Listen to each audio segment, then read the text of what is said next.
आज रविवार का पावन दिन है। हम सभी प्रभु राम और सूर्य देव का स्मरण करके उनके चरणों में नमन करते हैं। इस व्रत कथा का आरंभ हम उनके स्मरण मात्र से करते हैं ताकि हमारे जीवन में हमेशा सुख संपत्ति बना रहे। तो प्रेम से बोलिए सूर्य नारायण भगवान की जय।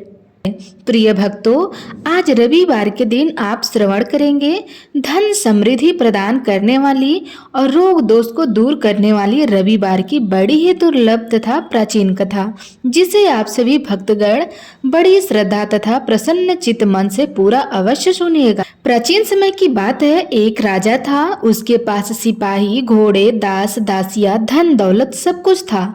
सिर्फ उन्हें संतान नहीं थी। इसी कारण से राजा और रानी बहुत दुखी रहा करते थे। संतान प्राप्ति के लिए उन्होंने हर तरह का दान धर्म, धार्मिक अनुष्ठान, जप मंत्र, व्रत, पूजा पाठ सब कुछ किया, लेकिन उनका कोई लाभ नहीं हुआ। जब राजा रानी दोनों ही बुढ़ापे की ओर बढ़ने लगे तो क्या होता है कि दोनों गहन सोच में पड़ गए कि अब इतने बड़े राज्य का क्या होगा, कौन बनेगा इस राज्य का वारिस, कौन प्रजा की जिम्मेदारी को उठाएगा। राजा रानी दिन रात इसी चिंता में घुलने लगे। उन्हें खाने पीने की कोई सूध बूध नहीं रही। एक दिन सुबह राजा के दरबार में एक साधु आता है तो दासी रानी को यह बात बताती है। तब रानी दासी से कहती है, हे दासी, यह मेरा अंतिम दान धर्म है।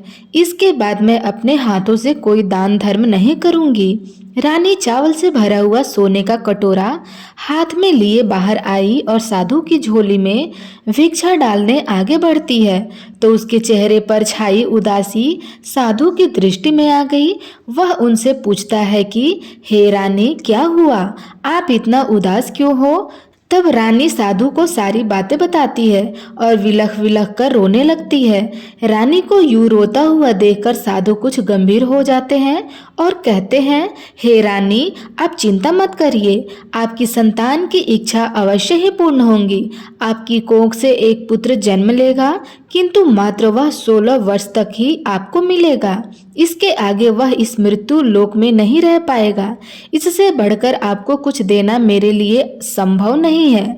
अपनी बात पूरी करते हुए उसने अपनी झोली में हाथ डाला, थोड़ी सी भभूत निकालकर रानी को दे दी और कहा, आप और महाराज दोनों इसे बांटकर ग्रहण कर लेना। तुम्हें जल्द ही बहुत ही सुंदर पुत्र की प्राप्ति होगी। इतना कहकर साधु अपनी राह चल गया।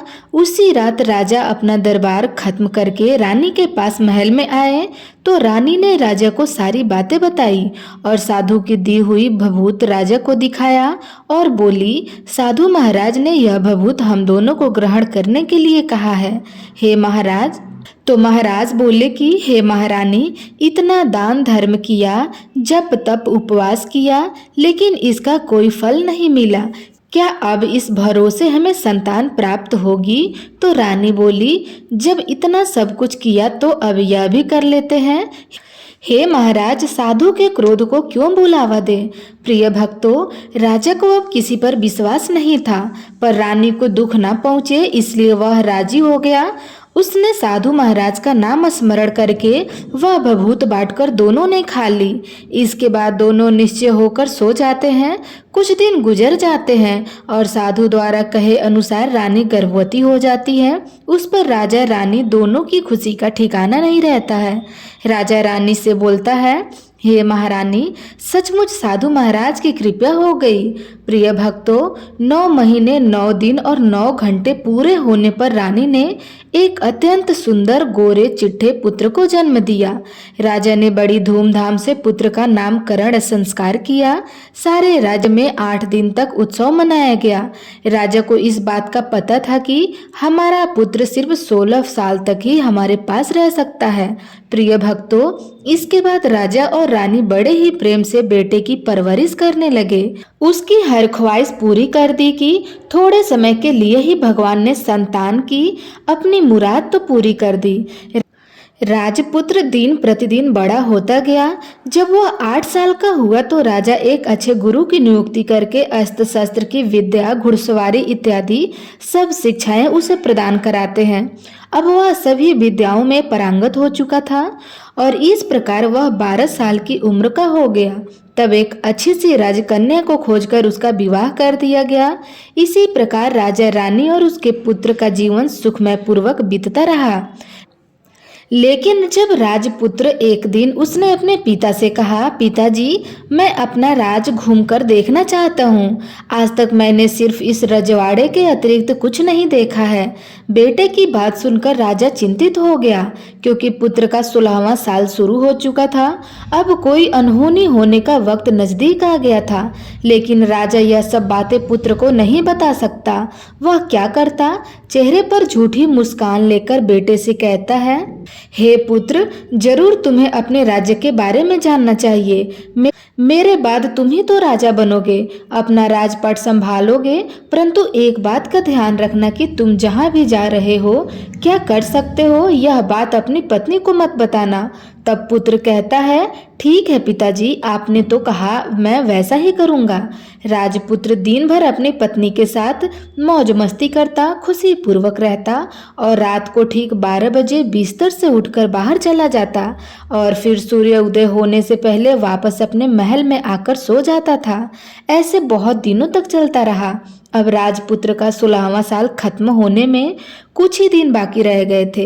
इतने में उसकी पत्नी यानी कि छोटी रानी रात में एक दिन जाग जाती है। वह देखती है कि बिस्तर पर राजकुमार नहीं है। वह महल में सब जगह देखती है तो राजपुत्र कहीं नजर नहीं आते हैं। अब वह सोचती है कि वह क्या करेंगी, किससे कहें। वह चुपचाप रहती है। फिर भोर होने पर वह देखती है उसका पति अपने जगह पे सोया हुआ है। वह पति से कुछ नहीं पूछती, लेकिन दूसरी रात भी वैसा ही होता है। तीसरी रात, चौथी रात, 5वीं रात, ऐसे बहुत दिन तक चलता रहा। छोटी रानी बहुत ही चिंता हो जाती है। पति रात को कहाँ जाता है, किससे मिलने जाता है, उसके मन में ढेर सारे सवाल उठते हैं। लेकिन उसे पूछने में भय लगा रहता था कि शायद उसका पति क्रोधित न हो जाए। सास ससुर से पूछने में भी वह बड़ा संकोच करती थी। उसकी कुल की मर्यादा बीच में आ जा रही थी। इस तरह छोटी रानी मन ही मन दुखित होने लगी। इस हाल में उसने खाने पाने में दिलचस्पी नहीं रही। वह दुबली पतली हो जा रही थी। तो उसी राज्य में एक फूल बेचने वाली एक बूढ़ी महिला, एक मालिन थी। वह हमेशा छोटी रानी को फूल देने उसके महल में आती थी। एक दिन उस बुढ़िया का ध्यान छोटी रानी पर जाता है। वह उससे पूछती है, हे बेटी, तुम्हें किस बात का दुख है? तुम इस तरह सूख कर कांटा क्यों हो रही हो? उस पर रानी कहने लगी कि हे बूढ़ी अम्मा, मैं आपको क्या बताऊं। इस राज्य का राजपुत्र मेरा पति अर्थात इस राज्य का राजपुत्र हर रात बिस्तर पर से उठकर कहीं चला जाता है और सुबह भोर होते ही वापस आकर फिर से वहीं अपनी जगह पे सो जाता है। वह कहाँ जाता है? अपने प्रेमिका से मिलने जाता है। क्या करता है मुझे कुछ नहीं पता। यही सब सोच सोच कर मैं दुबली होती जा रही हूँ। मुझे खाना पीना ग्रहण करना अच्छा नहीं लगता। प्रिय भक्तों, वह बुढ़िया उसे एक उपाय बताती है और कहती है कि हे बेटी, ऐसा करना कि आज रात तुम सोना मत। तुम्हारा पति जब उठकर कहीं जाए तो उसके पीछे जाकर देखना कि वह कहाँ जाता है, क्या करता है, और उसकी अच्छी तरह से पहरेदारी करना। छोटी रानी ने कहा, हे अम्मा, पर मुझे नींद आ गई। तो वह मालकिन कहती है, देखो, एक काम करना, अपने दाहिने हाथ की उंगली में एक जख्म लगा लेना, उस पर थोड़ी सी मिर्च छिड़क देना, तुम्हें जलन के मारे नींद नहीं आएगी। प्रिय भक्तों, उस बुढ़िया के कहे अनुसार छोटी रानी ने अपने उंगली में एक जख्म लगा लिया और उसमें मिर्ची लगा दी। जलन के मारे कुछ देर तक तो उसे नींद ही नहीं आई। बाद में वह सो जाती है। दूसरे दिन सुबह बुढ़िया फूल लेकर उसके महल में पहुंची और पूछती है, क्या हुआ बेटी, क्या तुम देख पाई कि तुम्हारा पति कहाँ जाता है? तब छोटी रानी कहती है, नहीं अम्मा, पहले कुछ समय जलन के कारण मुझे नींद नहीं आई, पर कुछ देर के पश्चात मैं सो गई। बुढ़िया कहती है, कोई बात नहीं, आज तुम उंगली पर पहले से ज्यादा बड़ा जख्म करना और ज्यादा मिर्ची लगाना। तो छोटी रानी ने वैसा ही किया, परंतु वह सिर्फ पति को बाहर निकलते हुए देख पाई। उसके पश्चाताप उसकी आंखें मूंद गई, फिर उसे नींद आ गई। दूसरे दिन सुबह वह बुढ़िया फिर आती है।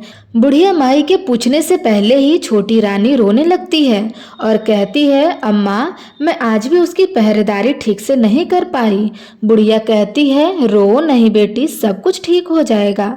तुम आज रात जख्म और बड़ा करना, उस पर ज्यादा मिर्च लगाना और एक काम करना, जब वह जाने के लिए निकले तब उसका रास्ता रोक लेना। बुढ़िया ने जैसा बताया छोटी रानी ने वैसा ही किया। आज रात उसे नींद नहीं आई। पति जब रात को महल से निकलने के लिए चलने लगा तो वह बुढ़िया ने जैसा बताया वैसा ही करती है। दौड़कर जाकर पति का रास्ता रोकती है और कहती है, आप कहाँ जा रहे हो? किससे मिलने जा रहे हो? मुझे बताओ। तब राजपुत्र उसे समझाने की बहुत कोशिश करते हैं कि देखो, अगर मैंने तुम्हें यह बात बता दिया तो मैं तुम्हें दोबारा नहीं मिल पाऊंगा। छोटी रानी कहती है, कोई बात नहीं, ना मिल पाओ, लेकिन आप रात के समय कहाँ जाते हो यह मुझे बता दो। राजपुत्र निरंतर हो जाता है और अपने पत्नी की जिद के आगे उसकी एक नहीं चल पाती।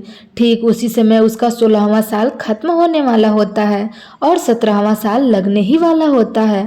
अब वह राजकुमार कुछ सोचता है और कुछ चावल मंत्रों से सिद्ध करके अपनी पत्नी को देकर कहता है, इस चावल को दोनों हाथों में मुट्ठी में पकड़ना। पहले दाएं हाथ में पकड़े चावल मेरे ऊपर फेंकना, मैं कौन हूँ तुम्हें पता चल जाएगा। बाद में बाएं हाथ में पकड़े चावल मेरे ऊपर फेंकना, मैं जैसा था तुम्हें वैसा ही मिल जाऊंगा। लेकिन यदि तुम बाएं हाथ के चावल मेरे ऊपर फेंकना भूल गई तो मैं तुम्हें कभी मिल नहीं पाऊंगा। छोटी रानी ने कहा, नहीं भूलूंगी। छोटी रानी बड़े ही आत्मविश्वास के साथ यह कहकर दाएं हाथ में पकड़े चावल पति के ऊपर फेंकती है तो राजपुत्र एकदम एक विशाल घोड़ा है, एकदम सफेद लंबी गर्दन और बड़ा ही तेजस्वी, और वह घोड़ा देखते ही देखते तेजी से दौड़ने लगा। छोटी रानी उस घोड़े को एकदम बहुत सी भौचक्की होकर देखने लगती है और पति ने बाएं हाथ के चावल फेंकने की जो बात कही थी वह भूल जाती है। उसकी आंखों के सामने घोड़ा महल से बाहर निकलकर चला जाता है। घोड़ा जब महल से बाहर जाता है तो वापस नहीं आता है। अब छोटी रानी को बड़ा ही पश्चाताप हुआ। वह स्वयं को कोसने लगी, लेकिन अब उसका कोई फायदा नहीं होने वाला था। राजकुमार अब वापस नहीं आने वाले थे। सुबह होते ही महाराज को यह सब बातें पता चली। उन्हें बहुत बड़ा दुख हुआ और वह बिस्तर पर पड़ गए तथा अपने बेटे की राह देखने लगे कि एक न एक दिन उनका बेटा वापस जरूर आएगा। इस तरह 1 महीने, 2 महीने, 3 महीने करते करते पूरे 6 महीने बीत गए। राजपुत्र का कोई पता नहीं चला। राजा के सेनापति राजपुत्र को ढूंढने के लिए राज्य के गांव-गांव सिपाही भेजते थे, लेकिन उसे कोई सफलता नहीं मिली। इधर छोटी रानी अपनी हठ के कारण पति गायब हो गया है यह सोचकर स्वयं को मन ही मन कोसती रहती थी और प्रण कर लेती कि कुछ भी करके मेरे पति ढूंढ कर लाइए और उसे वापस घर लेकर आएंगी। प्रिय भक्तों, एक दिन सुबह उठकर सास ससुर के महल में जाती है और कहती है कि मैं अपने पति को खोजने जा रही हूँ। अब महाराज को क्या करना चाहिए था? कुछ भी करके उनका बेटा उन्हें वापस मिलना चाहिए था। वे बहू को जाने के लिए अनुमति देकर कहने लगे कि हे बेटी, तुम्हें जो चाहे वह करो, जहाँ जाना है वहाँ जाओ, लेकिन मेरे पुत्र को वापस लेकर आओ। अब छोटी रानी अपने शाही भेष बदलकर एक सेठानी बन जाती है। कुछ दासियों को कुछ नौकरानी के साथ लेकर के और कुछ सामान ले लेती है और राज्य की सीमा पर जाकर वहां एक भोजनालय खोल देती है। वहां आने जाने वाले यात्रियों को भोजन मुफ्त में खिलाती है और मात्र एक शर्त रखती है कि खाने वाले को उसकी देखी हुई कोई अजीब चीज, नई चीज मालकिन को यानी कि राजकन्या को बतानी पड़ेगी, तो वहां आने वाले हर नागरिक को मुफ्त में भोजन दिया जाएगा। प्रिय भक्तों, इस तरह छोटी रानी राहगीरों को उनके बताए गए बातों को अनुसार मुफ्त में खाना खिलाती रही, परंतु रानी को जो बात चाहिए थी अब तक वह नहीं मिली थी। ऐसे ही कुछ दिन बीत गए। रानी के महल में फूल लेकर आने वाली बुढ़िया की एक बेटा और बहू भी था। उसका एक छोटा सा यानी बुढ़िया का एक पोता भी था। उस बुढ़िया के बेटे और बहू सुबह काम के लिए निकल जाते थे और पोते को संभालने की जिम्मेदारी बुढ़िया पर रहती थी। दिन भर पोते को संभालती रहती थी। बुढ़िया को पान खाने की आदत थी, वह पान के बिना नहीं रह पाती थी। ऐसे ही एक दिन बुढ़िया को पान खाने के लिए चूना चाहिए था। वह उसे तैयार करने के लिए सीप लेकर आई। उस सीपीयू को भूनने के लिए गोबर के कंडे चाहिए थे। कंडे इकट्ठा करने के लिए वह बांस की टोकरी लेकर चरवाहे के मैदान में गई, जहां बहुत सारे कंडे थे। उन्हें जमा करते करते उसे घर आने में अंधेर हो गया और उस शाम होते ही काम से वापस आकर बेटा और बहू घर पहुंची तो देखा कि बच्चा घर पर अकेला है और बहुत रो भी रहा है। वह दोनों गुस्से से लाल पीले हो गए और इसी बीच वह मालकिन बुढ़िया घर पहुंची। बेटे ने पूछा, पोते को घर पर अकेला छोड़कर माँ तुम कहाँ गई थी? तब बुढ़िया बताने लगी, बेटा मैं गोबर के कंडे इकट्ठा कर रही थी। इस पर बेटा बोला, दोबारा बच्चों को अकेला घर पर छोड़कर यदि कहीं गई तो मैं तुम्हें बहुत पीटूंगा। बुढ़िया कहने लगी, नहीं बेटा, फिर कभी ऐसा नहीं करूंगी। लेकिन दूसरे ही दिन बुढ़िया यह बात भूल गई और चरवाहे के मैदान पर कंडे इकट्ठा करने चली गई। शाम को जब बेटा और बहू काम से वापस लौटे तो देखा कि बच्चा घर पर अकेला है और वह जोर जोर से रो रहा है। अब उसके बेटे की सहन शक्ति खत्म हो गई और बुढ़िया के घर आने पर उसे घर से निकाल दिया। बुढ़िया रात भर घर से बाहर अंधेरी में बैठी रही और सुबह होते ही हाथ में टोकरी लेकर कंडे इकट्ठा करने के लिए निकल गई।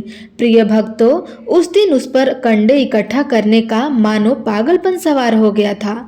कंडे इकट्ठा करते करते अंधेरा हो गया, उसे मालूम ही नहीं चला। जब उसे ध्यान आया तो गांव का रास्ता भी ठीक ठीक दिखाई नहीं दे रहा था।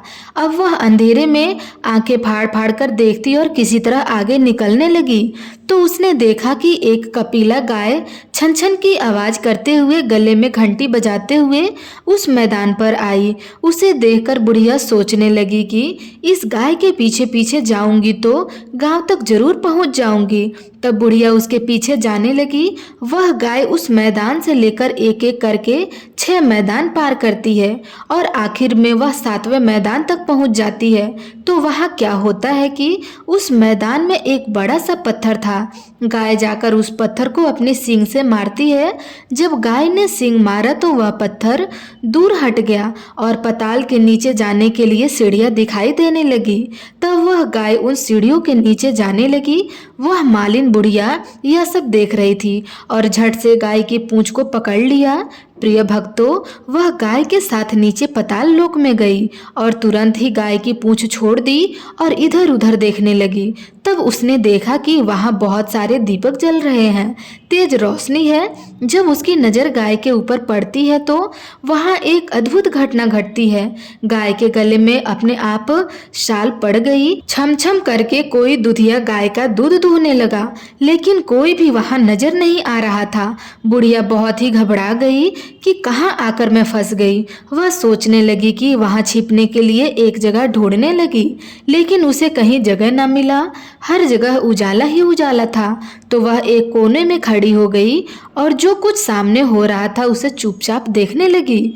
उसने देखा कि वहां एक उम्दा सफेद घोड़ा और 2 कुंड थे। उसमें से एक कुंड में घोड़े ने छलांग लगाई और ऊपर आ गया। उस घोड़े को अब राजपुत्र का रूप प्राप्त हो गया। उसने दूसरे कुंड में पानी में स्नान किया और वहां रखे गए नए कपड़े पहने और नजदीक की एक सुंदर पलंग पर आ गया। उस पर आकर वह बैठ गया। उसके सामने 56 प्रकार के पकवाने से सजी एक थाली आई, दूध की एक प्याली आ गई, 5 सुपारी आ गई। उसके सामने एक दिया जल रहा था। राजपुत्र ने खाना खाया, पानी पिया, 5 सुपारी खाई और बिस्तर पर लेटने से पहले सूर्य भगवान का स्मरण करके सामने जलते हुए दिए से पूछा, हे दीपंकर, मेरे माता पिता क्या कर रहे हैं? दिया बताने लगा, बेटे के शोक में डूबे हुए हैं। उसने कहा कि राज्य कौन संभाल रहा है? तो उसने बोला कि राजमंत्री संभाल रहा है। उसने पूछा कि मेरी पत्नी क्या कर रही है। तो दिया बोला कि उसने चौराहे पर भोजनालय शुरू किया है और आते जाते लोगों से नई खबर के बारे में पूछती है। दिए के इतना कहते ही राजपुत्र कहने लगा ठीक है। इसके बाद वह सो गया। बुढ़िया कोने में खड़ी हुई सब कुछ देख रही थी। ऐसी अद्भुत घटना उसके जीवन में पहली बार देखी थी। उसे अंदर ही खुलबुलाहट होने लगी। वह अपनी भूख प्यास भूल गई कि आगे क्या होगा। इस उत्सुकता से वह देखने लगी कि लेकिन उसके बाद कुछ घटनाएं नहीं घटी। रात गुजर गई और सुबह हो गई। पलंग पर सोया हुआ राजपुत्र उठा और फिर से पहले वाले कुंड में छलांग लगाई। तो अब वहां फिर से घोड़ा बनकर कुंड से बाहर आ गया। तेजी से उस पताल नगरी से बाहर निकल गया। लेकिन कहा गया बुढ़िया को कुछ पता नहीं चला। इसके बाद पिछली रात की तरह कोई उस गाय को छम छम करके दूध दोहने लगा। जैसे ही दूध दोहना खत्म हुआ उसके गले की साकर अपने आप खुल गई और वह गाय तेजी से ऊपर जाने लगी, सीढ़ियों की ओर भागने लगी। गाय को दौड़ता देखकर बुढ़िया सोचने लगी कि अब गाय के साथ यहाँ से ऊपर जाना ही समझदारी होगी, नहीं तो कोई मुसीबत आकर उसके ऊपर आ पड़ेगी। झट से उसने गाय की पूंछ पकड़ ली, गाय के साथ ऊपर आ गई। गाय जब मैदान में पहुंची तो उस सुरंग का रास्ता अपने आप बंद हो गया और उसके मुख पर एक बड़ा सा पत्थर पहले की तरह खड़ा हो गया। ऊपर आकर वह गाय जंगल की ओर निकल गई। इधर वह बुढ़िया एकदम से बावली हो गई थी। उसने पताल नगरी में जो कुछ देखा था वह जल्दी जल्दी किसी को बताने के लिए बड़ी ही उतावली थी। तो उसे एक कदम याद आया कि नगर की सीमा पर कोई औरत भोजनालय चला रही है और नई बात बताने वाले को अच्छा खाने पीने को देती है। वह सोचने लगी क्यों न मैं यह बात उस औरत को बताऊं। यदि उसे यह पसंद आई तो बाकी जीवन खाने पीने की झंझट से मुक्ति मिल जाएगी। बुढ़िया ने मन ही मन तय किया और तुरंत भोजनालय के द्वार पर पहुंच गई, जहां द्वार पर टंगी नगाड़े के सामने खड़ी हो गई और जोर जोर से नगाड़ा बजाना शुरू कर दिया। नगाड़े का इस तरह शोर सुनकर मालकिन यानी छोटी रानी मन ही मन प्रसन्न हो गई कि शायद कोई नई बात लेकर यहाँ आया हुआ है। रानी छोटी रानी सिपाही को आदेश देती है कि जाइए और कौन आया है उसकी अच्छे से खातिरदारी करिए। छोटी रानी का आदेश पाते ही सिपाही दौड़ते हुए गए तो वहाँ एक बुढ़िया नगाड़ा बजा रही थी।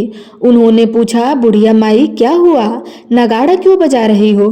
तब बुढ़िया बोली कुछ नहीं बेटा, यहाँ खाना मिलता है ना इसलिए आई हूँ। तो सिपाही ने कहा माई खाना चाहिए, खाना तो मिलेगा लेकिन तुम्हें कोई नई बात बतानी पड़ेगी।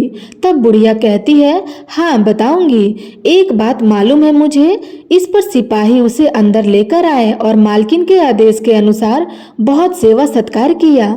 बड़ी से सुंदर थाली में सुंदर सुंदर पकवान व्यंजन परोसे गए। बुढ़िया बहुत दिनों से भूखी थी, वह खाने पर टूट पड़ी। खाना खाने के बाद सिपाही ने उसे नई साड़ी पहनने को दी। उसके बाद उसे लेकर रानी के पास गए। बुढ़िया और छोटी रानी ने तुरंत एक दूसरे को पहचान लिया।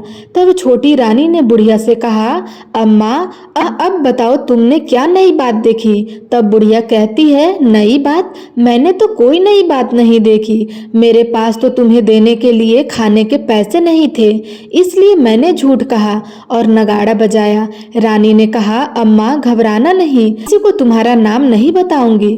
फिर भी बुढ़िया ने कहा मेरे पास कोई नई बात नहीं है। इस पर रानी ने उससे कहा देखो अम्मा, तुमने मुझे वह नई बात बताई तो जिंदगी भर तुम्हारी देखभाल करूंगी, तुम्हें राजमाता की तरह रखूंगी। अब बुढ़िया बताने के लिए तैयार हो गई। जो कुछ भी चरागाह वाले मैदान में देखा था वह सब कुछ सच सच छोटी रानी को बता दिया। बुढ़िया की बातें सुनकर छोटी रानी को यकीन हो गया कि वह राजपुत्र उसी का पति है। वह तुरंत बुढ़िया से कहने लगी हे अम्मा, मुझे उस जगह पर ले चलो। तब बुढ़िया बोली नहीं बेटी, वह पताल लोक है, वहाँ सांप आदि रहते हैं, तुम्हें देख लिया तो तुम्हारी जान खतरे में पड़ सकती है। लेकिन छोटी रानी उसकी एक भी नहीं सुनी, उसे उस जगह ले जाने के लिए हठ करने लगी। आखिर में बुढ़िया ने उसका कहना मान ही लिया और कहने लगी ठीक है, मैं तुम्हें वहां लेकर जा सकती हूँ, पर आज नहीं कल वहां जाना। दूसरे दिन दोपहर को रानी बुढ़िया के साथ उस मैदान पर गई और एक जगह छुपकर गाय के आने की राह देखने लगी। दिन ढलते ही अंधेरा घिरने लगा और गाय हमेशा हमेशा की तरह वहां मैदान में आ गई और उस कोने में जाकर उसने पत्थर पर सींग मारा तो छत से पत्थर हट गया। सुरंग में जाने के लिए रास्ता खुल गया। गाय उस रास्ते से नीचे उतरने लगी तो बुढ़िया छोटी रानी से कहने लगी कि हे बेटी, आगे बढ़ो, हम गाय की पूंछ पकड़ करके नीचे उतरेंगे। तो दोनों गाय की पूंछ पकड़कर नीचे उतर गए। बुढ़िया पहले जिस कोने में छिपी थी उसी कोने में छिप गई। अब नीचे सब कुछ पहले जैसा घटित हो रहा था। गाय के गले में अपने आप साल पड़ गई। कोई अदृश्य रूप से उसका दूध दूधने लगा। एक सफेद घोड़ा आकर एक कुंड में छलांग लगाई तो राजपुत्र के रूप में ऊपर आया। वह राजपुत्र दूसरे कुंड में नहाने लगा। बाद में उसके सामने खाने की थाली आई, दूध की प्याली आई और पान का बीड़ा भी आ गया। राजपुत्र सब ग्रहण करके सोने के लिए पलंग पर चला गया। सोने से पहले सूर्यदेव का स्मरण करके वह दिए से पूछने लगा, हे दीपंकर, मेरे माता पिता क्या कर रहे हैं? या कुछ जवाब नहीं देता, बल्कि वह बूझने लगता है। तब राजपुत्र को कुछ घटित हुआ है इसका संदेह हो गया। वह उदास हो गया और जो कुछ हुआ हो जाने दो, ऐसा सोचकर वह बिस्तर पर लेट गया। अब रानी का संयम टूट गया। वह दौड़कर अपने पति के पास आई और उसके पैर पड़ने के लिए आगे बढ़ती है। तब राजपुत्र तुरंत ही पत्नी को पहचान गया और झट से पीछे हट गया। चिल्लाने लगा कि नहीं नहीं, मुझे मत छूना वरना सर्वनाश हो जाएगा। रानी दोनों हाथ जोड़कर पति से अपने भूल को स्वीकार करने लगी कि हे स्वामी, मुझे भूल हो गई। मुझे आपसे नहीं पूछना चाहिए था कि आप रात को कहाँ जाते हो। मैं अपनी भूल स्वीकार करती हूँ। मुझे मेरी भूल की सजा मिल गई है। अब आप घर चलो। आपके वियोग में आपके माता पिता ने बिस्तर पकड़ लिया है। आपकी प्रजा बहुत दुखी है। इस पर राजपुत्र कहने लगे, वही तो एक बार तुम गलती कर बैठी हो, अब दोबारा मत करना, नहीं तो मैं तुम्हें जो दिख रहा हूँ वह भी नहीं दिखाई दूंगा। रानी अब विलाप करने लगी, जोर जोर से जमीन पर सिर पटकने लगी। राजपुत्र के मन में उसके प्रति दया उत्पन्न हो गई। वह उससे कहने लगा, यदि तुम मुझे पाना चाहती हो तो तुम्हें एक काम करना होगा। काम कठिन है, लेकिन वह तुम्हें अकेले ही करना होगा। रानी ने कहा, कहिए स्वामी, कितना भी कठिन काम क्यों न हो, मैं पूर्ण अवश्य करूंगी। इस पर राजपुत्र ने कहा कि इस पताल से ऊपर जाते ही तुम्हें एक घना जंगल नजर आएगा और ऐसे ही 6 जंगल पार करने के पश्चात तुम्हें एक 7वां जंगल मिलेगा। वह जंगल सबसे घना होगा। उस जंगल के बीचों बीच एक पीपल का पेड़ है। उसके आसपास की जगह पत्ते, फंदे, जटाएं आदि से ढक चुकी है। वहां बाघ, शेर, सांप, भालू बैठे हैं। तुम्हें उन सबको भगाकर वह जगह साफ करनी होगी। उसको गोबर से लिपाई करके पवित्र बनाना होगा, रंगोली से सजाना होगा। उसके बाद वहां धूप कपूर जलानी होगी, फूल और कुमकुम से पेड़ की पूजा करनी होगी, दूध और दही से बने चावल का भोग लगाना होगा। यह सब तुम्हें दोपहर को 12 बजे से पहले करना होगा। 12 बजने के समय तुम्हें उस जगह पर बैठकर सूर्य भगवान का ध्यान करना होगा। ठीक 12 बजे सूर्य भगवान का रथ वहां उतरेगा। वे सब देखकर खुश हो जाएंगे और कहेंगे कि जिस किसी ने भी यह सब किया है उसे मैं मनचाहा फल दूंगा। तो तुम सामने जाकर उनके रथ का दाहिना घोड़ा मांगना, मैं तुम्हें मिल जाऊंगा। इतनी बात कहकर राजपुत्र अपने पलंग पर सो गया और छोटी रानी रात भर वहीं रही और सुबह होते ही बुढ़िया के साथ गाय का पूंछ पकड़ के ऊपर आने के बाद बुढ़िया से कहने लगी, अम्मा, अब मैं अकेले ही आगे जाऊंगी, तुम भोजनालय वापस जाओ। वह जंगल में जाकर राजपुत्र के कहे अनुसार वह जगह साफ करती है। बाद में राजपुत्र ने जैसा बताया था उसे वैसा लिपाई करके वापस आ गई। दूसरे दिन सुबह होने से पहले उठी और जंगल में उसी जगह पहुंची जहां इत्र गुलाल का पानी छिड़क कर वह जगह सुगंधित की। धूप अगरबत्ती जलाकर उसे पवित्र किया और पूजन की सब सामग्री वहां तैयार करके रखकर सूर्य भगवान का ध्यान करने बैठ गई। जैसे ही पति ने बताया था, दोपहर के ठीक 12 बजे सूर्य भगवान का रथ उसी पीपल के पेड़ पर आकर रुका। सूर्य भगवान ने जब रथ के नीचे देखा तो सुगंधित वातावरण देखकर वे बहुत ही प्रसन्न हो गए। फिर वे बोले कि जिस किसी ने यह काम किया है मैं उसे मनचाहा वरदान दूंगा। यह सुनकर वह दौड़कर उसके सामने आ गई, उसको साष्टांग नमस्कार करके बोली, भगवान मैं वही हूँ, मैंने ही इस जगह को साफ किया है। तब सूर्य भगवान ने कहा, अच्छा तो तुम्हें जो चाहिए वह मांगो। उसने कहा, भगवान मुझे अपने रथ का दाहिना घोड़ा चाहिए। सूर्य भगवान बोले, नहीं नहीं, मैं तुम्हें और कुछ भी दे सकता हूँ, लेकिन यह घोड़ा नहीं दे सकता। मेरे रथ के 12 घोड़े हैं, तुम चाहो तो कोई और घोड़ा मांग लो, लेकिन यह दाहिना घोड़ा नहीं, वह मैं तुम्हें नहीं दे सकता। छोटी रानी ने एक नहीं सुनी, वह सूर्य देव से एक ही बात रट लगाती रही कि उसे दाहिना घोड़ा दे दीजिए, नहीं तो मैं आपके पैरों में गिरकर अपनी जान दे दूंगी। अब सूर्य देव धर्म संकट में पड़ गए। उन्होंने वचन दे दिया था, अब वह अपने वचन से पलट भी नहीं सकते थे। तब सूर्य भगवान ने बोले, मैंने तुम्हें घोड़ा दे दिया, लेकिन घोड़ा तो दे दिया, अब तुम्हें वहां नहीं मिलेगा, तुम्हें उसे पताल लोक में जाकर लाना होगा। तब रानी बोली, पताल लोक में ही क्यों भगवान, मैं उन्हें पाने के लिए कहीं भी जा सकती हूँ। रानी को वचन देकर भगवान सूर्यदेव अंतर्ध्यान हो गए और अपने मार्ग पर चले गए। इधर रानी जंगल में अपने भोजनालय में गई, फिर बुढ़िया को साथ लेकर उसे मैदान में चली गई और जल्द ही शाम हो गई। शाम होते ही वहां एक गाय आई, उसने सिर मारकर सुरंग का पत्थर हटाया, नीचे उतरने लगी। रानी और बुढ़िया जल्दी जल्दी उसकी पूंछ पकड़कर नीचे उतर गई। पताल में सब घटनाएं पहले की तरह घटित होने लगी। घोड़े के एक कुंड में नहाकर राजपुत्र बन जाना, नहा धोकर पलंग पर जाकर बैठना, उसे खाने की थाली, दूध प्याली, पान का बीड़ा आना। लेकिन आज एक नई बात घटित हुई। आज 2-2 थाली, 2-2 दूध की प्याली और 2-2 पान के बीड़े आके उसके सामने आ गए। वह कुछ नहीं बोला, अपने हिस्से की थाली खाकर, दूध पीकर, पान का बीड़ा चबाकर वह सोने चला गया और हमेशा की तरह दिए से पूछने लगा, हे प्यारे दीपंकर, मेरे माता पिता क्या कर रहे हैं? तब दिए ने कहा कि हे राजपुत्र, वे दोनों तुम्हारे शोक में मरने की स्थिति में पहुंच गए हैं।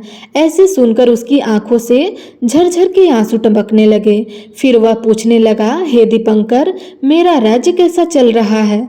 तब दिए ने कहा, राजपुत्र, तुम्हारा राज्य प्रधानमंत्री चला रहा है और वह सब कुछ हड़प चुका है। वह प्रजा पर बहुत ही अत्याचार कर रहा है। यह सुनकर राजपुत्र को बड़ा ही क्रोध आया।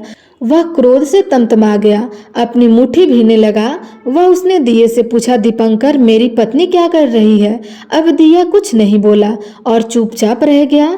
तब फिर छोटी रानी का स्वयं जवाब दे गया, दौड़कर पति के गले लग गई और फिर अपने पति राजपुत्र से फूट फूट कर रोने लगी और कहने लगी, हे स्वामी, अब आप हमें वचन दीजिए कि आप फिर से घोड़ा तो नहीं बनेंगे ना? तो उसने अपनी पत्नी को वचन दिया, हे प्रिय, मैं दोबारा घोड़ा नहीं बनूंगा। तुमने जो इतने सारे कष्ट उठाए मुझे पाने के लिए, सूर्य देव से तुमने सौदा किया और तुमने मुझे घोड़े के जन्म से मुक्ति दिलाई। उसके बाद दोनों पति पत्नी और बुढ़िया उस गाय का पूंछ पकड़कर पताल लोक से सीधे बाहर आ गई भोजन में, और वहां सब सम्मान लोगों में बराबर बराबर बांट दिया और फिर उसके बाद अपने राज्य को लौट गए। राजपुत्र वापस आता है और उसके तेवर देखकर जो प्रधानमंत्री होता है वह घबरा जाता है। राजपुत्र ने उसे बंदी बनाने का आदेश दे दिया और उसे कैद खाने में डलवा दिया और राजा की बागडोर अपने हाथों में ले ली। इसके बाद वह अपने माता पिता से मिलने के लिए महल में गया। तब राजपुत्र वहां पहुंचकर क्या देखा कि उसके माता पिता उसके शोक में अस्थिपंजर बन गए हैं। पुत्र को वापस आया देखकर मरणासन राजा रानी की आंखें टप टप अश्रु की धाराएं बहने लगी। उन दोनों ने पुत्र को गले लगा लिया, उसे बड़ा ही प्रेम किया। इतना होने के बाद उसकी सेहत में एकदम सुधार आने लगा। अब वे बिस्तर से उठकर बैठ गए, पुत्र को आशीर्वाद देने लगे। पुत्र के आने की खबर तुरंत राज्य में फैल गई। प्रजा खुशी के मारे फूल नहीं समाई। प्रजा जन महल के सामने इकट्ठी हो गई। राजपुत्र ने भी उन्हें दर्शन दिए और राजा से उन्हें कोई दुख न पहुंचाएगा ऐसा उन्हें वचन भी दिया। अब राजा ने अपने पुत्र का राज्य अभिषेक करके उसे सिंहासन पर बैठा दिया, प्रिय भक्तों, और अपनी बहू को महारानी का दर्जा दे दिया और स्वयं अपने पत्नी के साथ ईश्वर स्मरण करते हुए खुशी से दिन व्यतीत करने लगे। महाराज बना राजपुत्र अच्छी तरह से राज्य चलाने लगे, अपनी पत्नी के साथ सुख शांति से जीवन व्यतीत करने लगे। उस बुढ़िया को रानी ने अपने ही पास रखा और उसकी अच्छी तरह से देख रेख करने लगी। बुढ़िया के बुढ़ापे के दिन सुखी से गुजरने लगी, सारी प्रजाजन प्रेम से रहने लगी। तब राजपुत्र ने एक और घोषणा की कि हे प्रिय प्रजाजनों, तुम आज के बाद सूर्य नारायण भगवान का व्रत करो। प्रत्येक रविवार को उन्हें प्रेम पूर्वक अर्घ दो, घर की लिपाई करो तथा अपने घर में सुख समृद्धि की कामना करो। इससे तुम्हारे घर में धन धान्य हो जाएगा, साथ में तुम सब रोग मुक्त भी रहोगे। सूर्य भगवान की यह रविवार व्रत कथा संपूर्ण हुई तो प्रेम से बोलिए सूर्य नारायण भगवान की जय।